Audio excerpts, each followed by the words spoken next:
তো আজকে আমার ব্লগের প্রথম দিন। আজকে আমি ব্রেকফাস্টে অমলেট আর ব্রাউন ব্রেড খেলাম, তারপরে রেডি হয়ে গেলাম। আজকে আমার ডাম্বল ডেলিভারি ছিল মালঞ্চপল্লিতে নিতে যাওয়ার, তার জন্য রেডি হলাম। আর দেখছি আমার ব্রেড ছাগলের মতন এদিক ওদিক দিয়ে বেরাচ্ছে। তো মানিককে নিয়ে আমি চলে গেলাম ডেলিভারি নিতে। তো এত বড় গাড়িতে এসেছিলো ডেলিভারি দিতে আমার ডাম্বল। তবে ডাম্বলটা বেশ ভারী আছে, 5-5 কিলো দুটা রিবেক্সের ডাম্বল, যেটা আমি এখন আনবক্সিং করব। এই যে আমি এখন আনবক্সিং করতে লেগে গেছি। অনেক দূর থেকে এসছে, হাওড়া থেকে এসছে, তাই তাড়াতাড়ি চলে আসলো। তো এই যে রিবুক্সের ডাম্বল দুটো 5 কিলোর আছে, এটা আমি কিনলাম ফ্লিপকার্ট থেকে। আর এটার প্রাইস পড়লো আমার 1500 টাকা, যেটা আমি অনেক রিজনেবল প্রাইসে পেয়েছি, অনেক ভালো পেয়েছি।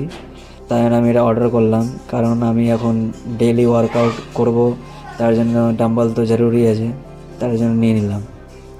তো এটার আনবক্সিং করলাম।